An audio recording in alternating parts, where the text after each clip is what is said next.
Caller, what's your name? You calling from? It's the inevitable. Nah, I'm just fucking with you. Hey, what's up with you, man? It's Tim Bradley, man. What's happening? Hey, What's up, Tim. coach? Tim, what's going on, fam, man? Let's get Tim Bradley a round of applause. Get a round of applause. Hey, Yeah, man.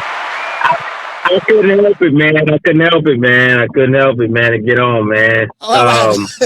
I, yeah, I had to get on, man. I know the topic is boots, right? Yeah, yeah.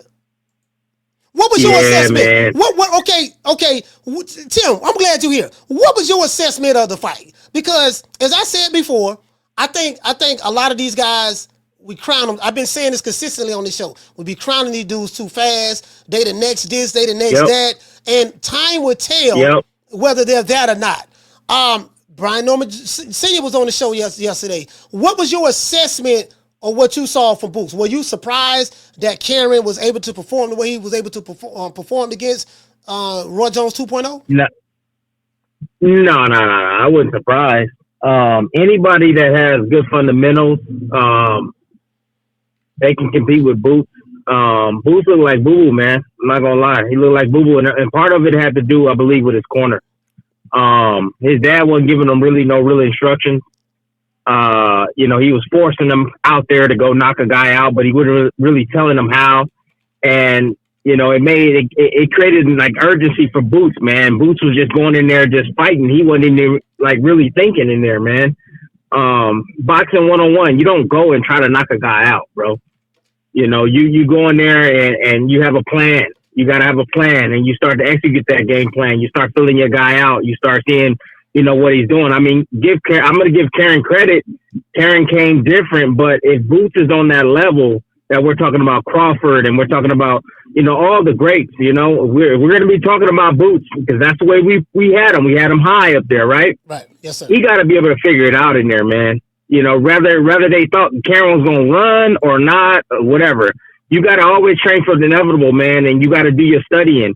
And if you did just study, Karen likes to. He can fight in at mid range. He can fight outside as well.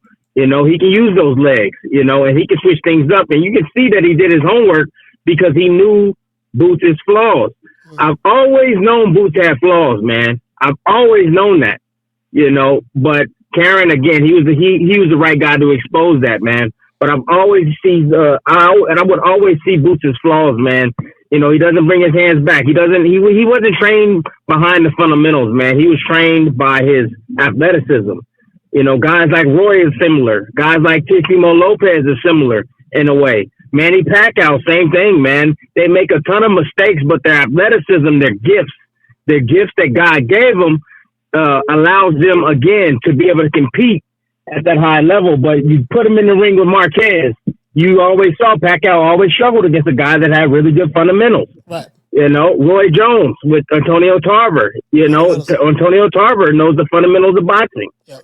So Boots, this is what he is, and he's kind of created this type of style, man, and he's gotten away with it because of the level of competition that he has faced. But when he moves up, he's going to struggle, man. He really is. Not unless he go back to the drawing board and he get back to the basic fundamentals of boxing, man. He's going to struggle.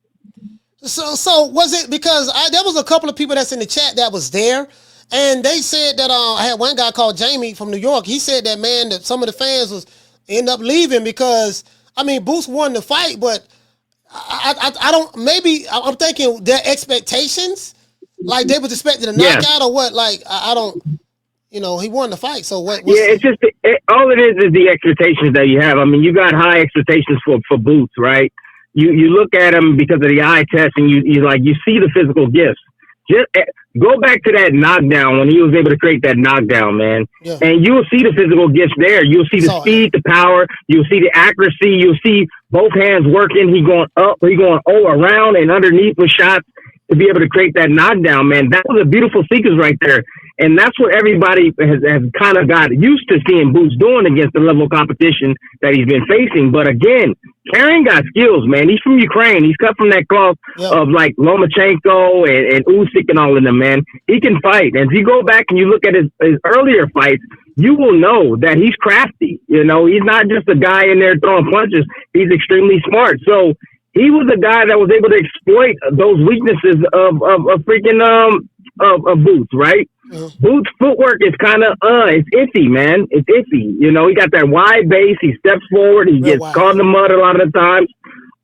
You know, he's always looking for the kill. You know, he got to learn how to take his time, man. You know, he was overthrowing his punches a lot of the times. Yeah. He was forcing a lot of shit that wasn't even open. You know, he looked like literally like a professional amateur, man. And I'm saying to myself, like, man, like, what? Come on, man. You got to do better, man. And his pops weren't helping him. His pops wasn't even helping him. So, again, this is good for him, man. This is gonna make him better. You know, he gonna go back. He got to go back to the drawing board. You know, you got to. Yeah, it's bittersweet, bro. When you praised, hey, you enjoy it, and when you looked upon, like, you okay, man, you got to deal with it, man. Boots just got to come back again, fight a top guy out there if he can get in the ring with one. And show his greatness that way again. Hey, Tim, I have to ask you this. I saw the press conference. I just saw the clip. Eddie Hearn spoke about Virgil Ortiz. He spoke about Robert Garcia. And he spoke about, you know, Oscar is a wanker or something of that sort. And he looked at Boots and he said, listen, I want to make the fight with Boots and Virgil Ortiz next. We're going to talk to His Excellency, Turki Al-Sheikh. He said, but you have to, I can't lose to this guy. And I'm looking at Eddie Hearn's face. He said, I'm telling you, if you lose to this guy, I might not never speak to you again. And everybody was laughing, but Eddie Hearn was dead serious. Go back. I'm gonna send it to you. I'm gonna send it to you so you can look at it, bro. Like, yeah. you know, he just got rid of Super Del Matias. Super Del Matias had one bad, lost that one fight in Puerto Rico after Matchroom signed him and he dropped him. So I think Eddie, like, bro, why would you tell your fighter that in front of all of those cameras? You know, Boots is your phenom. He's the second coming of Roy. He's this, he's that. Why would you say that? Why would you tell him that in front of everybody? He wasn't joking, bro. Like, he wasn't laughing or none of that. Because Hearns has not had the best year, man. Hearns is definitely in the mud right now, man. And you know, he's hoping that Boots can change that. Yeah. You know, if Boots get in there with Ortiz, man, that's a tough fight. That's not an easy fight, man. Ortiz is solid, man. He's solid all the way around. He too gets hit though. He gets hit as well. Yep. Yeah, he does. He gets hit, but it's going to be an interesting fight because I think Ortiz is the type of guy that's gonna stick to you, man. He's gonna force a high pace, similar to what Boots like to do, force a high pace. But I think he's a lot more controlled than Boots is, man. He has a lot more experience too than Boots, I believe. So, especially at 154 pounds. So, I don't think it's the weight. It's not the issue. The weight is not the issue. He can fight at 47. I didn't see a guy that didn't have any pop on the shots or, you know, a lack of speed. You know, he didn't look like he was, you know, he didn't look like the weight was bothering him at all. In my eyes, I thought he looked fresh, you know, even at the end. I just think, again, it's the fundamentals, man. You know, his game wasn't built around the fundamentals. Pop's got to go back to the drawing board, man, and they got to get to the basic fundamentals of boxing, man. Jabbing, bringing that hand back to their face, throwing the right hand, not dropping the opposite hand, getting your footwork right. Because you see a whole lot of skills, but like no substance, man. It's like, where's the application? Where's the know-how, man? Like, why are you doing certain moves? You know, he puts himself in harm's way a lot of the times. It's just like, dude. You had a perfect opportunity. You was off on the angle, but then why don't you come back to the front and get hit with shots? Or, you know what, man, when you bag out, dude, when you disengage, bro, keep your hands up. These are just things that I see that Karen was able to make him pay, man, every single time. Boots let his hands go, Karen come right back because Boots drops his hands. Man, were you surprised that Karen stepped the Boots? Like, he pretty much fought this fight on the front foot. He stepped to him. I wasn't surprised. I went back. I watched Karen when he fought against Fortuna. I think it was Funica. And I think it was Ali Funica. He fought against him. Old veteran, man. And he was on the front foot then. You know, he was able to close the distance on him. He was able to work him to the body. I was like surprised in seeing how well he was able to manipulate the distance. how he was able to fade in and out of range to make a guy miss. I was surprised at the way he was able to counter the jab of Fonica as well. I thought he was a crafty. I was like, man, this guy is actually crafty, man. He can come forward. He can fight mid-range. He can fight inside as well. But the first time around, I mean, he boxed. He used his legs. He didn't know how to combat with Boots and his athleticism. But he went back to the drawing board. He watched the tape. He saw the holes, and the opportunities that he missed the first time around. Right. And he just came in with an entirely different game plan, man. That shows you that he's a good fighter. Yeah. It definitely showed that, and he didn't shy away. He didn't get overwhelmed by the moment, any of that. He was just very reserved. He kept his poise, even when he took a knee. But Boots caught him with a good 3-4 points combination. He finished it with the uppercut, and then in the 5th round, Cameron just took a knee. He took the knee. He didn't jump up. He's a smart fighter. He did the count, and then he got up and beat the count, and it was like. I was like, damn, he got up from that? He got up from that. He took a knee. He wasn't on his back anything. And then he came right, he didn't get discouraged. And he came right back at, after he got himself, he came right back at Boots. And I'm like, bro, if Roy Jones in his prime, he's supposed to be Roy 2.0, catches somebody with a combination like that, they don't get back up. So I'm like, Cameron got back up. And he stuck to his game plan. I saw him cutting off the angles on Boots, stuff like that. Give and take. I saw him hit Boots with a 3-4 points combination throughout this fight. The left hooks was hitting him.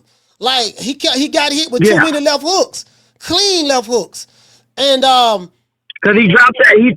Because he's always trying to parry shit and catch shit, man. Yeah. He's always trying to parry stuff, man. He's always trying to knock things down. Redirect shit. So, you depend on your reflexes like that, and I get it. Catching shots is great, but when you depend solely on that, man, and occasionally move your head out of the way, bro, you're going to get hit. Karen knew that. So he would catch him reaching to try to parry a jab. Yeah. And Karen would just throw the left hook. And there was a lot of times when you throw combinations and he drops the opposite hand, particularly the right hand, even when he jabs, he would drop it. Even when he jabs, his lead hand will come back really low. So there's a lot of opportunities for Karen to be able to counter. He recognized that by studying film. But these are the flaws that Boots has always had, big dog. He has always had these flaws, man. And Karen again just showed us, But let's stop saying Roy Jones, man. The only reason why we said Roy Jones was because of the athleticism of Boots. It's special. He does have tremendous athleticism, man, and we can't deny that. But the lack of fundamentals is his problem, guys. I'm telling you, that's the problem. Sean Porter. Sean Porter was the one that said he called him Roy Jones, the welterweight Roy Jones 2.0, and then Sean Porter came back and said he was a hype job. But he explained it on his podcast. He says, I'm not saying he's a hype job for the sake of saying that. I'm saying that us boxing fans, we held him at such high regards. We put him way up there without him even having to earn it.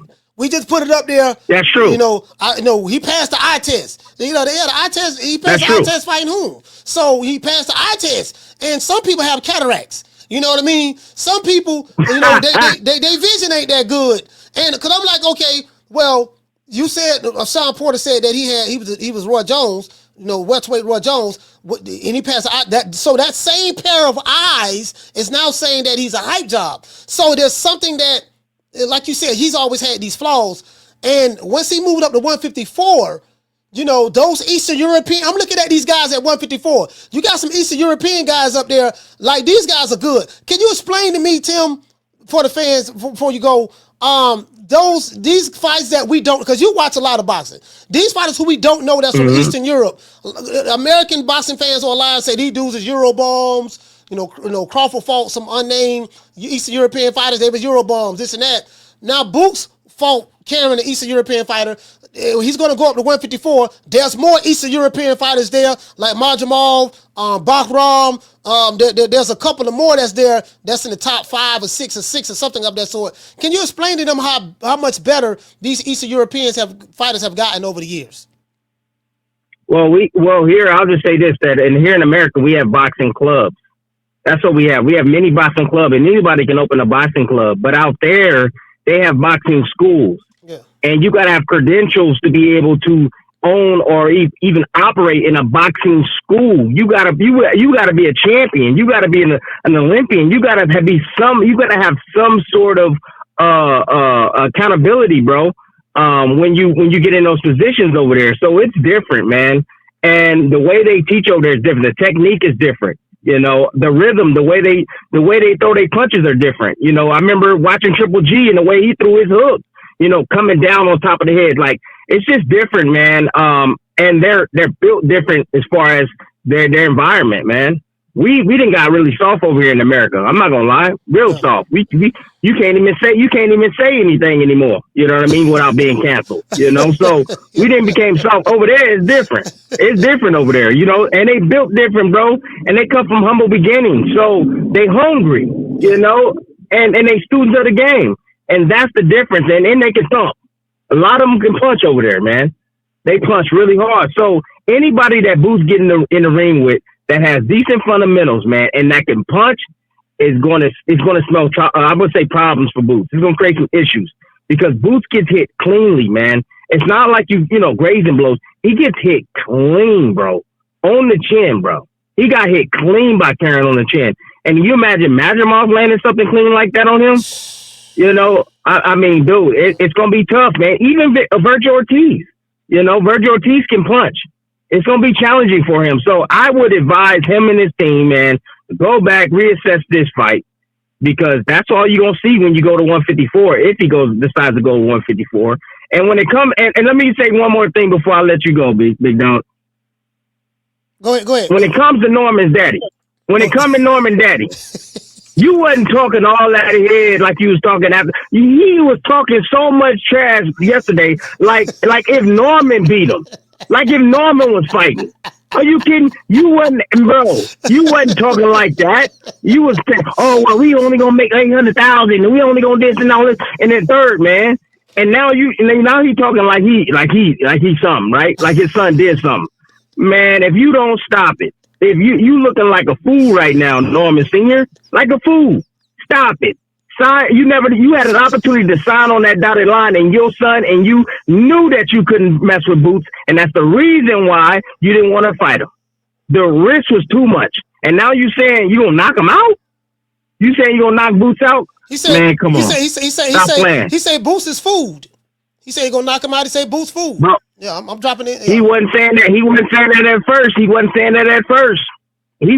that at all, man. He was saying, man, well, we gonna give up this much percentage and this much, and then we're gonna get, oh my God, we're only gonna take home $800,000. That's all he was worried about. Because if he was that confident in his son, a few months ago, he would have took the fight. And now he's confident because now he saw, oh, there's flaws in Boots. Okay, all right. Go ahead and make the fight, Norman. Make the fight, Norman. Hey, after you come back and you fight this fight the fighter you gonna face, I don't even know the guy he gonna face. Make that fight with Boots in it. Prove it. All right, Till. Hey, listen, man. Hey, Timothy Bradley, man. Thank you so much, brother, for calling the show, man. Let's get Tim a round of applause. Man, I'm so sick of these daddies, man. I'm sick of these daddies, man. These daddies they so toxic, bro.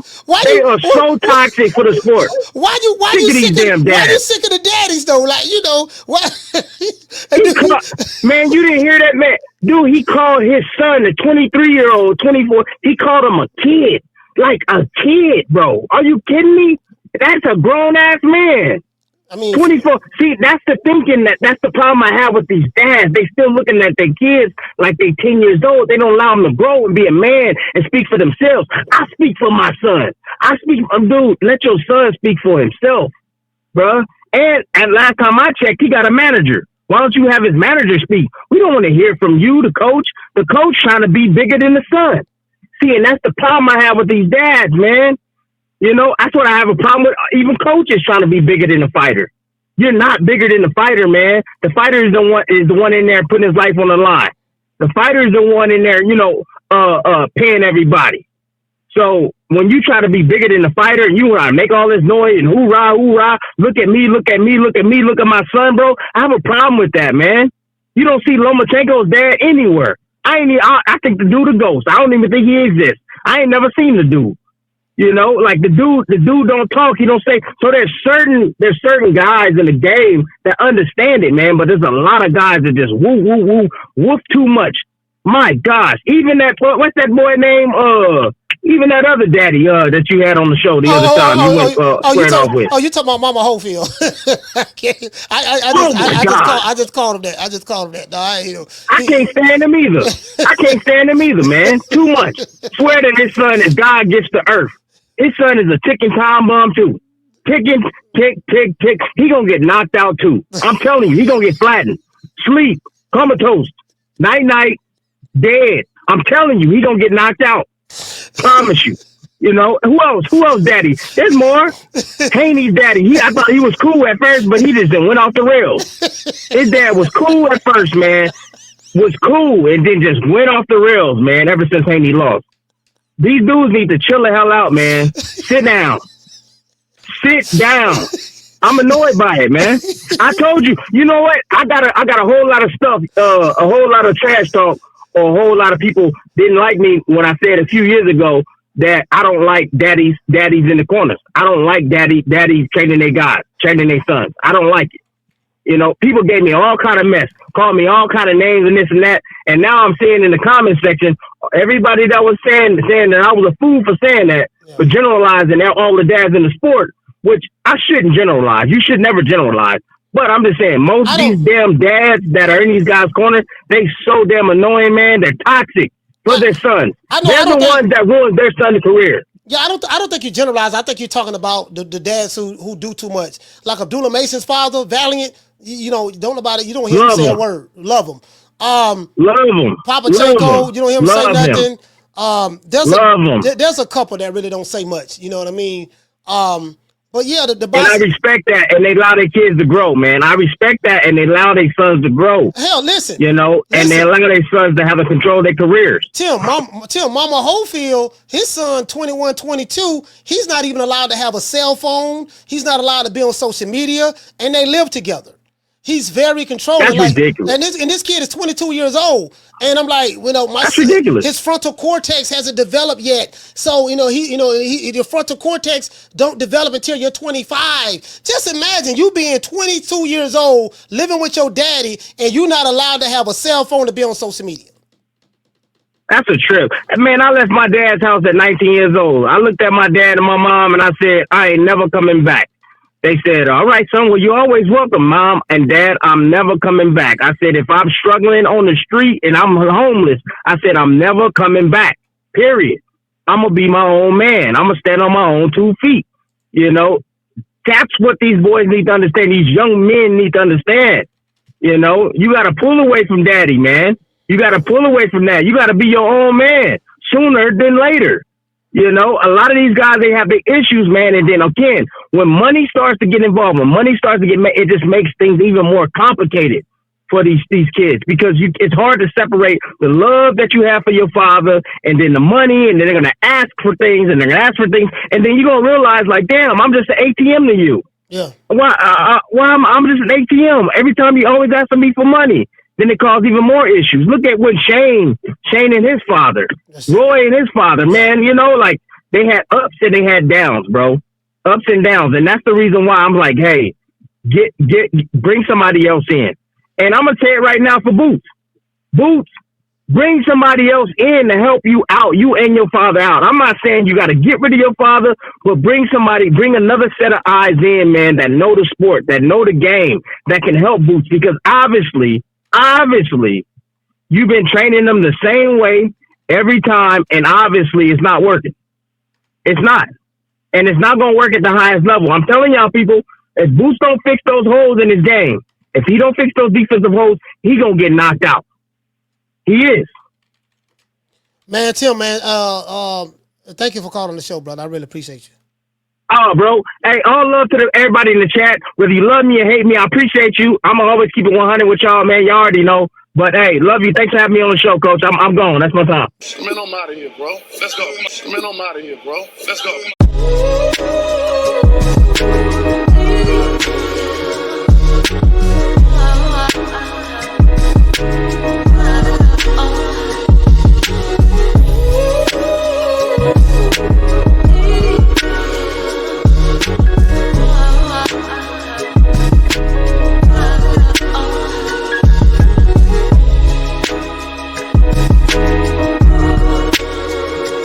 Peace.